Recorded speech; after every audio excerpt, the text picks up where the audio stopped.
Gentlemen, before even talking about the failure of democracy in Europe, we must really know and be aware of what is really democracy.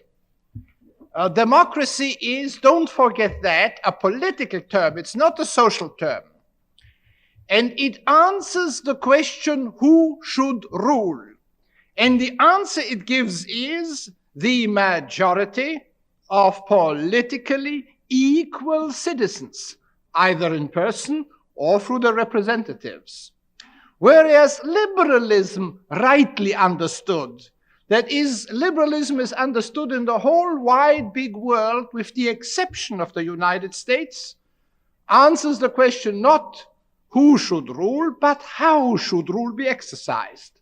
And the answer it gives is, regardless of who rules, government must be exercised in such a way that each individual citizen enjoys the maximum of personal liberty.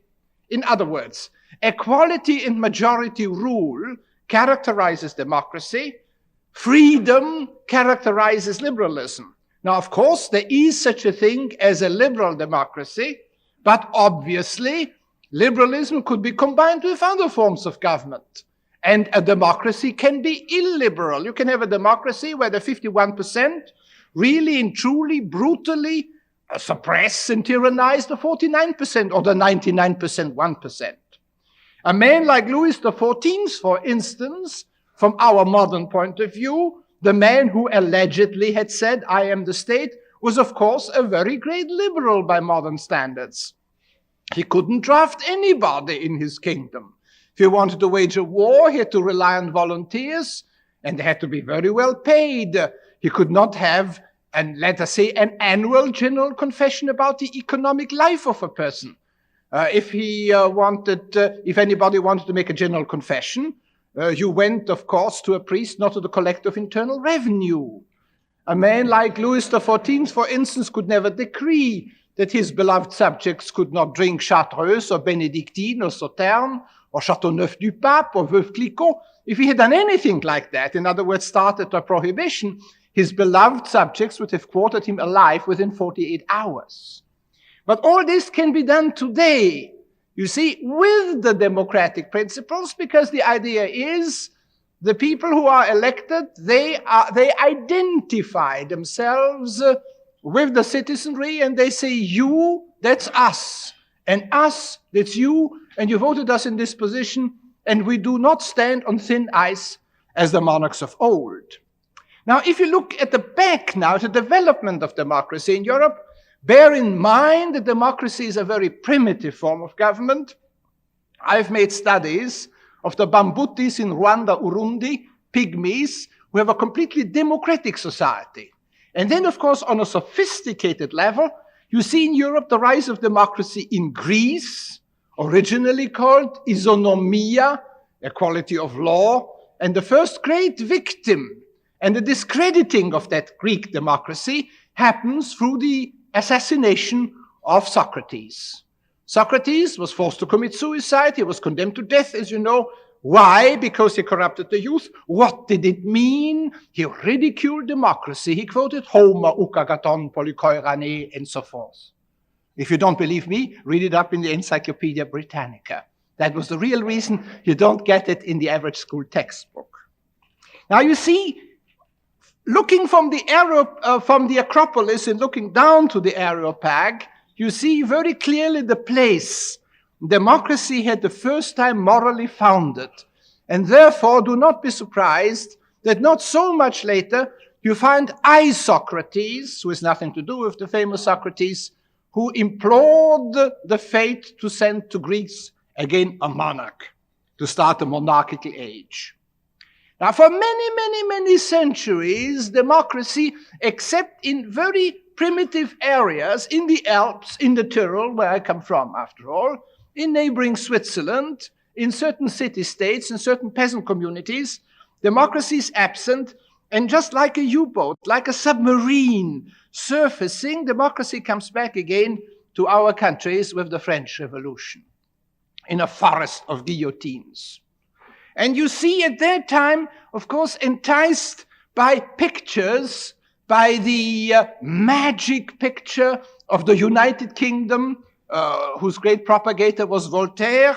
And then, of course, thanks to the influence of Jean-Jacques Rousseau, in other words, the Swiss example, and then finally, the American example in the most tragic fashion, because as you all know, the Founding Fathers were violently opposed to democracy.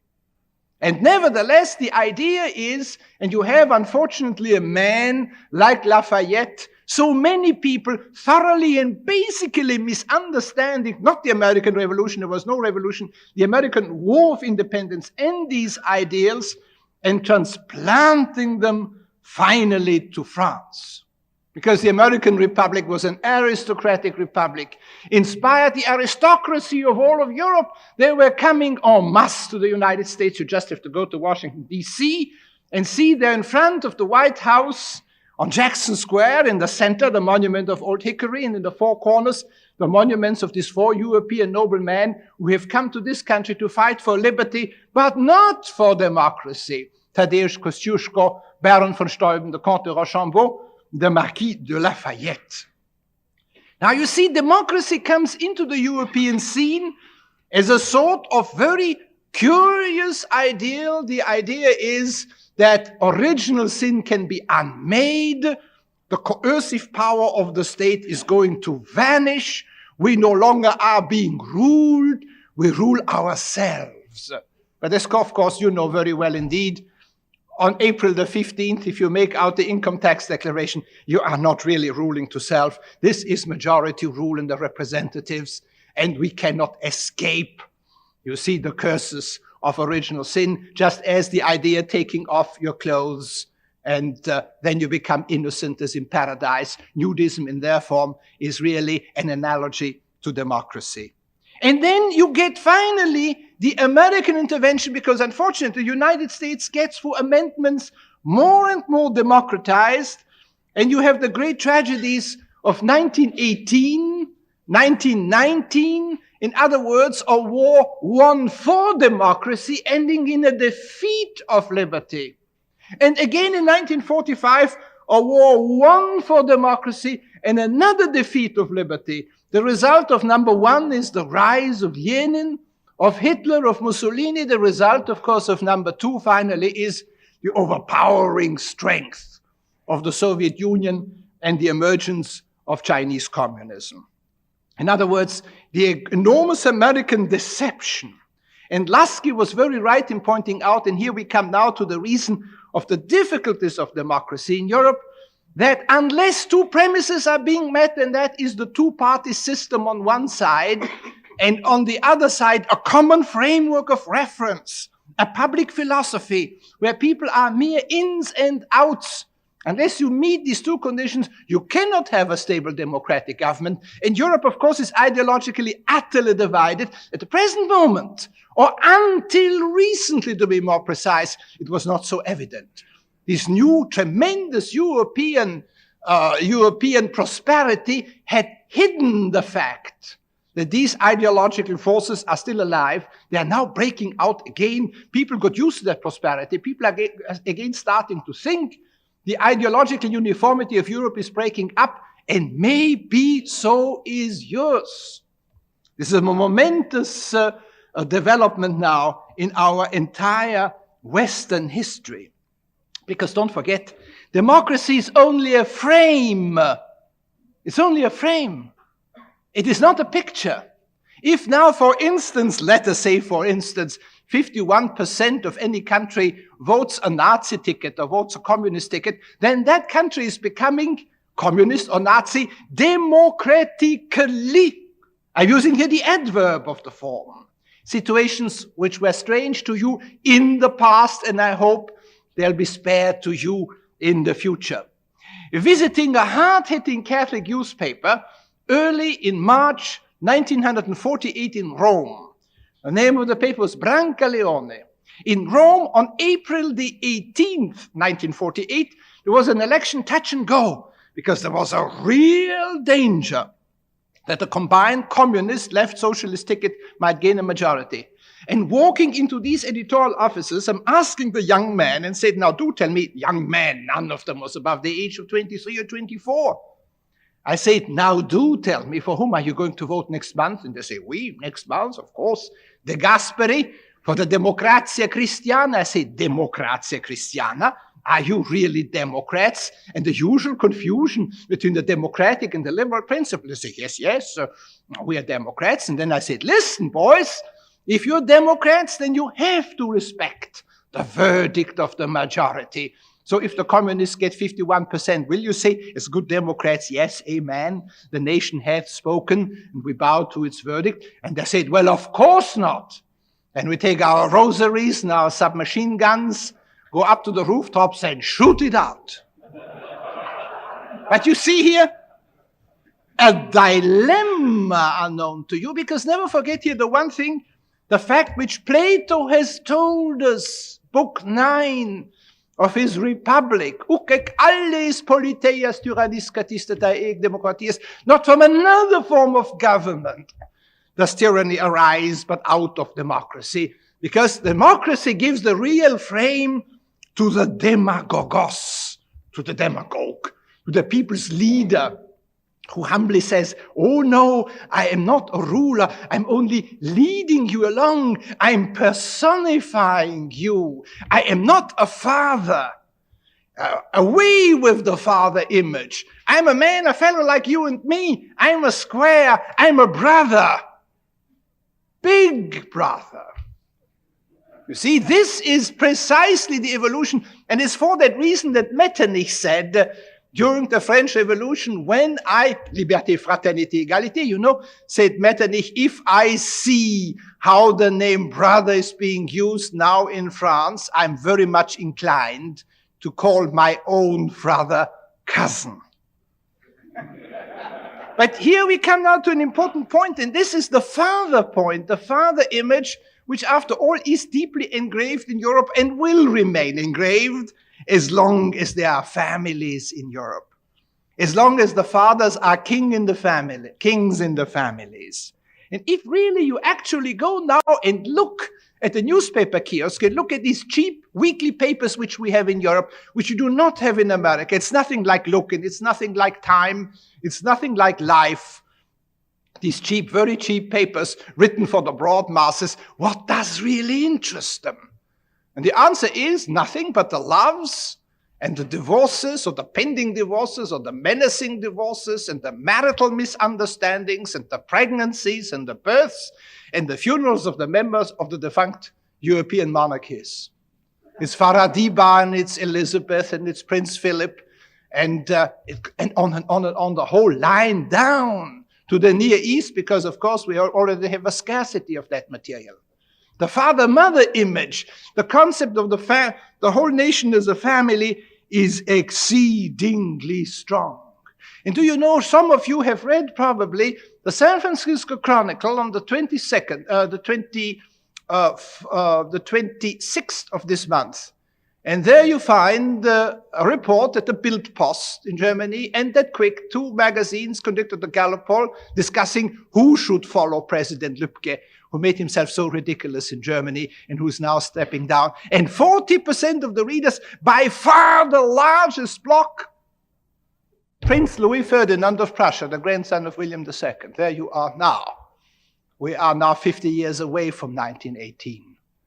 It doesn't really change because the European is cynical. He knows that he is not really voting the people into power, that he's only really very, very microscopic whether he stays at home and actually goes to the polls, that as a person it would make no difference. But on the other side, there's also growing another cognition, and one again which is not only purely European, of purely European interest, but of a general interest, and that is the fact of the ever-widening gap between the scita and the scienda. That means between the things, between the knowledge of the man in the street. And when I say the man in the street, I don't mean the man who is semi-literate or illiterate. No, the man who really follows the radio, who has a high school education, who has a college education. And nevertheless, what he can really know and what he ought to know, the difference in order to rationally judge these events is so enormous and is getting constantly bigger and bigger, even if it were true that general education increases the educational levels in an arithmetic progression. The things which ought to be known go up in a geometric progression. What does the average American know about Vietnam? What do the protesting students know about Vietnam? Absolutely nothing. They can only make an act of faith in the best Lutheran fashion in either this or in that commentator. What does the average Englishman know, for instance, about Rhodesia? He knows nothing whatsoever. You see, David Riesman has said sex is the last frontier, and that is true in the emotional domain. But in the intellectual domain, it is religion and politics, politics and religion, where everybody can shout his mouth off, but the feeling is growing, we really know nothing about these affairs. And of course, that shakes the faith in democracy, which of course makes sense in the Tyrolean village where I live, or the Canton Glarus with 38,000 people debating whether one should give a license to a chocolate factory or not. This is within the scope of the 7,000 sturdy Swiss men in the marketplace in Glarus. It's a wonderful picture. But the big man in the Mars state, what does he know? And does not this more and more invite the rule by experts, the cold-blooded rule by experts? And then the question comes, who is going to control the experts? What are we going to do if the experts, as it usually happens, contradict each other? These are unsolved questions. These were questions more or less solved in the monarchies of old. But they appear like a golden age way back in the background. Because the man in the street, if you ask him, does he believe in democracy? Of course he nods, he does. Does you believe in the Republican system? Most people do. But at the same time, of course, the word democracy is a complete weasel word. What we need is a democratic monarchy. Hitler had spoken about Nazism, eine deutsche Demokratie, and Mussolini una democrazia organizzata. And Yenin demokratia po novomu, a democracy in a new style. So it's everywhere, and of course, therefore, nowhere. And now comes a new political, there is a little bit of the old nationalism now coming up. There's coming up the new left. And the new left is exceedingly interesting because in the new left, if you really study their books and works, the whole critique, what they call the establishment. I don't know how many of you gentlemen realize, and how many of these rioting students realize, that 2/3 or 3/4 of their critique of the modern democratic liberal state is exactly the same critique as of the old European conservatives from the early 19th century, where they had foretold, they said, if you have a purely commercial civilization, the whole thing just won't do. It will end all in planning. It ends in rat races. It ends in a dull sort of materialism. It's all the prophecies of the old conservatives, which they are using without realizing that they do. Because maybe that even their ideological leaders don't realize that. And of course, in other words, this thing, this feeling, what they call in Germany, for instance, das Unbehagen in der Demokratie, this feeling of uneasiness, of emptiness, of dullness. It has no warmth. It's a fight for numbers. Now, mind you, this does not mean that I foretell you a return to monarchy now or in the foreseeable future. All this tiredness with politicians. Oh, I would say 100 years ago, if you said ein Politiker, a politician, oh, that was a fine thing. That was a sort of an intellectual and so on. But today it gets slowly the same flavor as in the United States. And the people distinguish very carefully between politicians and statesmen. And they said, you know, Adenauer, that was not a politician. He was a statesman. And of course, as much as they dislike de Gaulle, and de Gaulle is by no means a popular man in France, but he's respected. He's respected. He's a sort of statesman. He doesn't really do very little politics. So a man like Franco, also not really popular at all, but nevertheless grudging admission people who have been very long on their jobs, who now really know the ropes, who have really an age-old experience, who know the people around the country, and of course, really are going at least to some places, even in spite of failures, even in spite of the failure of de Gaulle's East European policy, even in spite, of course, of the inevitable failure of the French financial policy after the enormous damages done early here in this summer. But you do see here a real crisis. You do see the crisis of authority, which again you see is not a purely European problem. Because you see, authority is something else than power. The Russian government has an enormous amount of power. But authority really means that when you get an appeal or when you get a command, that there is in you already a certain willingness to concede it, to accede to it, to collaborate, you see, to cooperate. All this is authority, the parental authority. There must be, in authority, there must be a certain amount of love and affection mixed in, and the respect, the curious mixture of all sorts of sentiments. And this authority is collapsing in Europe. And of course, when authority collapses, then finally you see then in a tremendous amount of nakedness, then finally the harsh alternatives. If it isn't authority, it is going to be sheer power. Sheer power doing what? Sheer power really based on what? You see, here it comes the uneasiness, because after all, the European armies, with the possible exception of the French army, because never forget that the French army in 1958, in May 1958, was absolutely ready to strike and to snuff out the Fourth Republic. And only because people went on their knees before de Gaulle, and de Gaulle sourly and unwillingly and arrogantly finally said his yes to the receivership of the bankrupt Fourth French Republic, the military dictatorship of Massu didn't follow. And this was a situation which had now been repeated in the same months, almost in about the same days, not in 58, but in 68, where de Gaulle had made every conceivable preparation that if there would be a further deterioration of the French internal situation, really to take over. And the situation is very complex.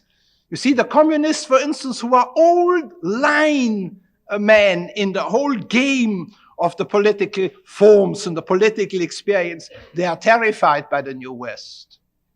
They want to use it, but they see it's a very dangerous thing to use. We had in Italy, you had an Italian communist poet who has written an ode to the Italian police battling the students.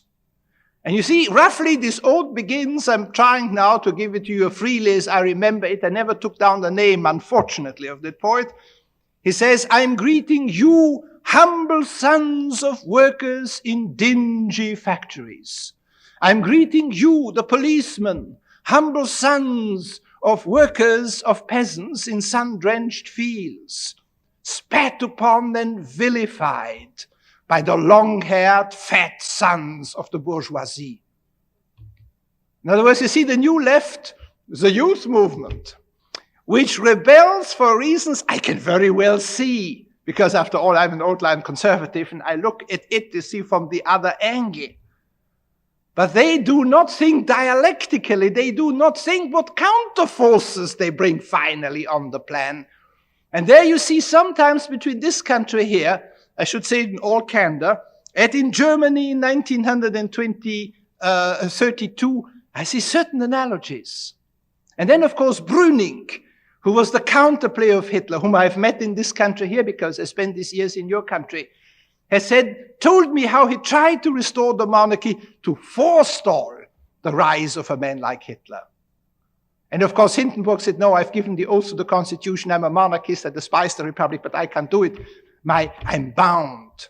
And then, of course, Schleicher, General Schleicher, who wanted to get the aid of the German trade unions to have a military dictatorship supported by the trade unions in order to forestall the rise of the Nazis. In other words, taking his cue from Miguel Primo de Rivera, the Spanish dictator, and the trade unions did not cooperate. What will we get? Will we get military dictatorships? Because you see, what Europe is now a country, and always has been a continent in the last 50 years, a continent of the provisional. And let me go only one moment back to France. How provisional Europe is, how the order really doesn't stick, is very well symbolized by a poster of the Soudet paint manufacturing company, which you could see in the French subways in the early 1950s. It showed 4 Mariannes. Marianne, as you know, is the symbol of the French Republic. A nice, healthy young woman with the Phrygian cap. And a 5th little Marianne looking around the corner. And the text said, "The republics come and go, but the Soudet paints stay forever." And that, I think, highlights the European scene far, far better than some very big and fat books. The things are all rootless. The things are all hanging in question. There's a question mark around practically everything in Europe, but it needs a certain perspicacity and a certain, let us say, fingertip feeling to discover really just that. But you see here military dictatorship, return of monarchies. Of course, there's the Russian dividing line, which makes everything provisional, doubly provisional in one sense, and irreplaceable on the other, because you don't want to change really horses in midstream, and Europe is permanently, so to say, in midstream. What will happen is very difficult to know. You only see the Hippocratic traits on the faces of European democracy. And for a last thought, let us go back again to the Acropolis. Well, the Acropolis is in a way the cradle of our entire Western civilization. And there you see the Areopag. And I mentioned to you Socrates, the condemnation of Socrates. And then you see the Syntagma place. And behind the Syntagma place, you see the royal palace. Where democracy was born, there was a king only until a few months really ago.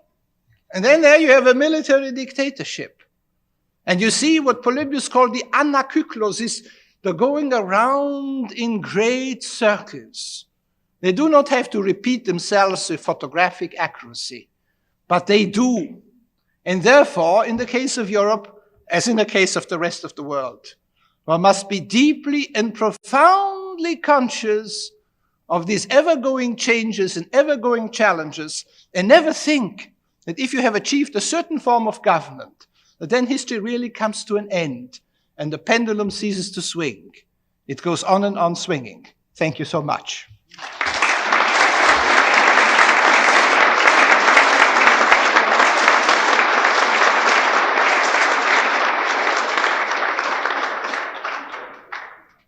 Dr. Leddihn, will you return with me to the rostrum, please? We have a number of questions, some of which I'm sure you have touched upon, but I'm going to ask them and give you a chance to enlarge on it, if I may.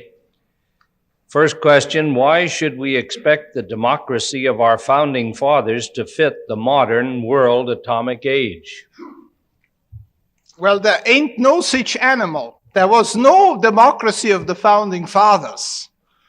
Their picture was radically different, and I think in many ways more modern than the concepts here today. Because I do not think, as I tried to express to you, that by counting noses, you really can come to rational conclusions. That, in other words, more democracy is more amateurism. And this is something we cannot afford. But on the other hand, in the same breath, I must always add that I'm terrified also by the prospect of experts in an administrative state ruling and administrating us in very cold blood. So in other words, there is really a Scylla and Charybdis. But the founding fathers, curiously enough, were not as old-fashioned as we sometimes too readily assume. What is happening to humankind? This questioner asks. The free seemingly want to enslave themselves. The enslaved are struggling for freedom. Yeah, you see, man is a dialectic creature. And if you speak about the leftist movements west of the Iron Curtain, it's quite true. You see, east of the Iron Curtain, the desperate desire for freedom. As a matter of fact, in all likelihood, I think many more people are reading voluntarily with interest Karl Marx west of the Iron Curtain than east.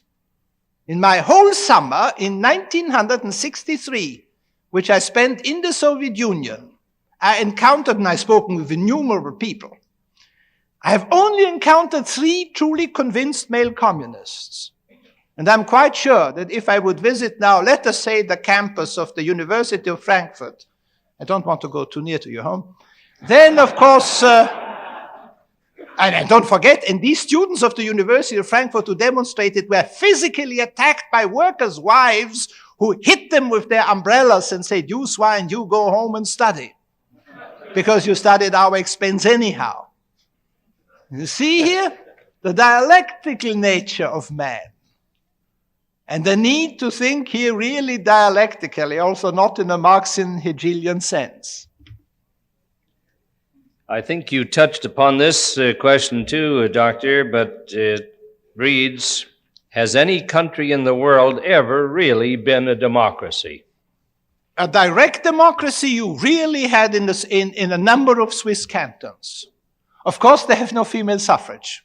You see, that is because a woman doesn't bear arms in Switzerland, and you are only fully a citizen in the Swiss mind if you bear arms. Don't forget, this is the country where you serve your country every year until you're 42 years old. You can volunteer until 55, and where in every public office is the picture of the commanding general, never ever of a president. In other words, Switzerland, which is the model democracy, is a military democracy. No. But it is, if you forget now the lack of it, it is a very, very genuine democracy. That's really the case. And so have been other smaller countries, but as soon as the country is really very large, there are too many sieves. And of course, the founding fathers never envisaged a democracy. The word democracy neither appears in the Declaration of Independence nor in the Constitution. The word republic appears neither in the Declaration of Independence nor in the Constitution of the United States, only as an adjective. Member states must have a republican constitution. United States is not called a republic. Even a man like Jefferson still thought about the possibility, and this is a language strange to the man in the street, that a free people can be ruled by a monarch. And the phrase, I hope you read the fine print in the Declaration, and not only the preamble. George III, a prince not fit to be the ruler of a free people. Because we always are going to be ruled. We never can really rule ourselves. That's a paradise dream. And all our effort should be to be as free as possible and feel the heavy hand of government as little as possible. There were several questions submitted that followed this same type of wording, Doctor. Is democracy going to fail in the United States? And if so, why? I'm giving to this a philosophic answer. An unnamed Viennese philosopher once said, everything in the Viennese dialect, it sounds nicer. Everything has an end, only the sausage has two. And there has never been a form of government which in history lasted forever. But the only burning question is, and think about Germany in 1932, will there be something better to follow or something worse? And therefore, you see, these needs thinking or rethinking. What would happen to this country if in the next 8 years or 4 or 8 years, law and order will not be restored, what are then the aspects or prospects? You know, everything is, sometimes the evolutions are very slow. Think about the Medicis, drugstore people from Florence. 350 years it took them to become Grand Dukes of Tuscany. They had the patience. You see, everything changes. Everything changes. A Christian verb says, the world whirls around and only the cross stands. Never attach yourselves to values which one day will perish or must be adapted or must be radically changed. Will it be a military dictatorship? A military dictatorship of all forms of dictatorship is still the mildest form. Look at the liberalization of present-day Spain. But we must, you see, all these things must be viewed and thought with a certain amount of secular impiety. You see, secular impiety. But think about the basic ideals. And the basic ideal is not the majority ideal. It's of course not the equality ideal. The basic ideal is personal freedom. And the question is, if it comes to the worst, what form of government, under what form of government is there a good chance that freedom, personal human freedom, free enterprise, the idea of liberty will really be preserved? And very often, as the Italian case I told you about the Italian elections, it may be not the idea that you just count votes. Dr. Leddihn, I know that in your talk you referred to the question of authority versus power.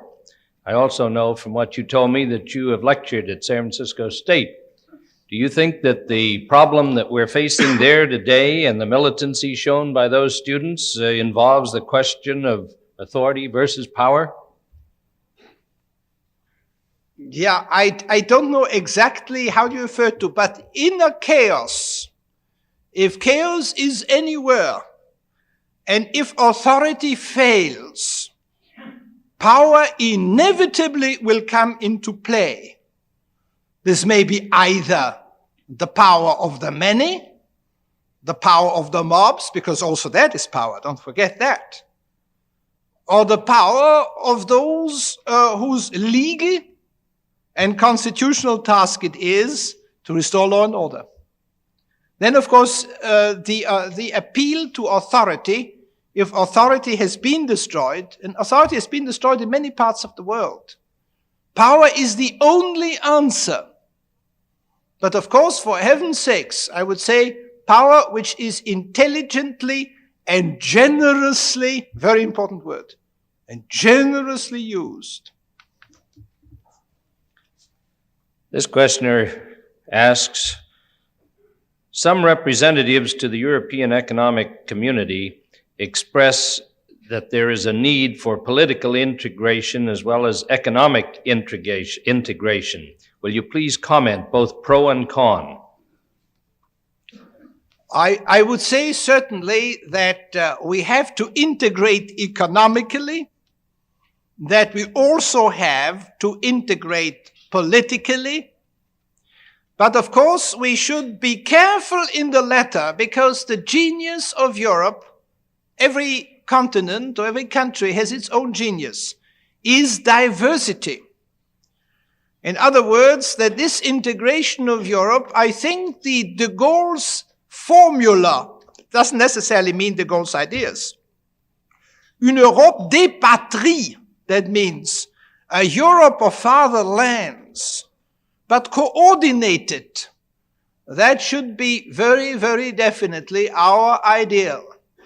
And of course, obviously, in close cooperation with the other free countries of the world, and that means primarily, of course, the United States. Because the Atlantic Ocean really is a binding piece of water.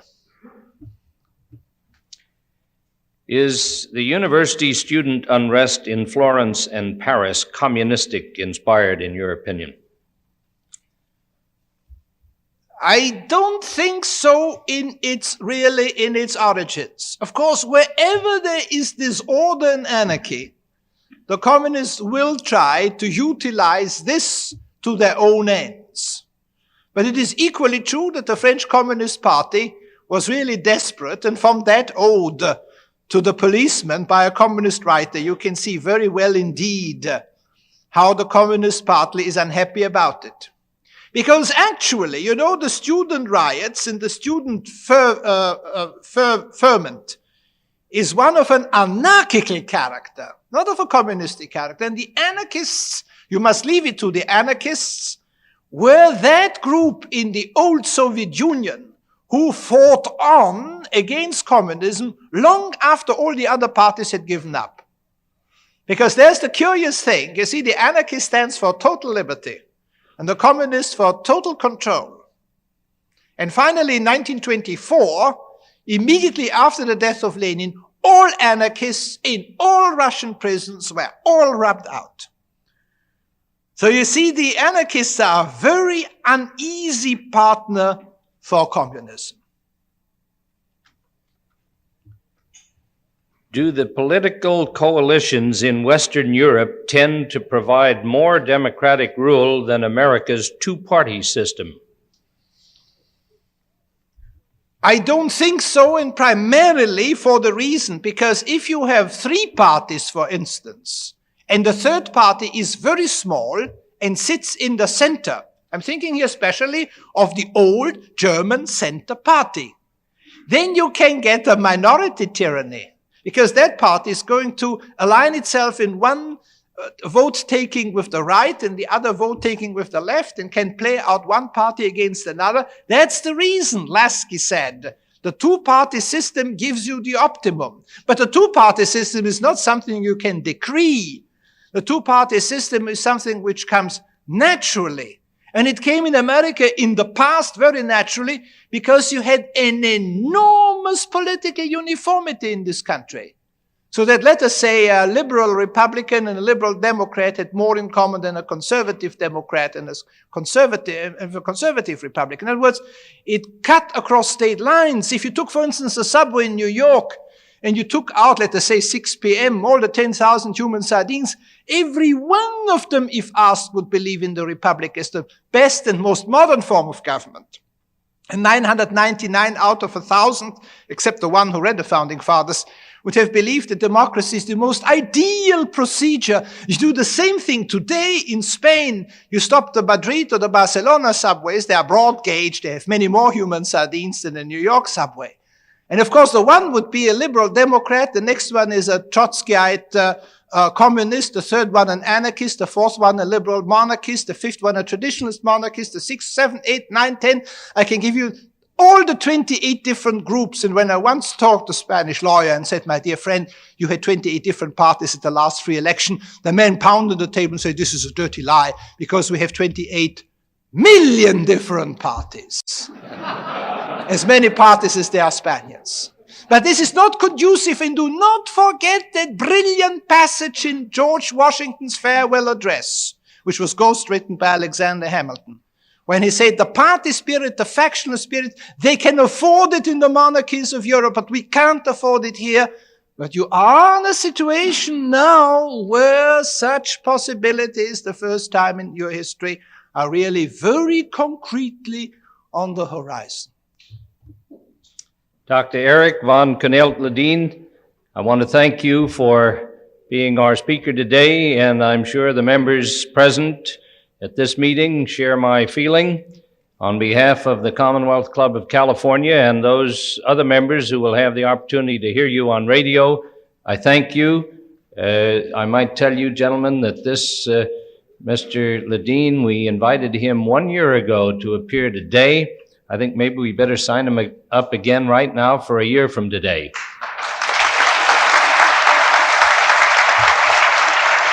The meeting is adjourned.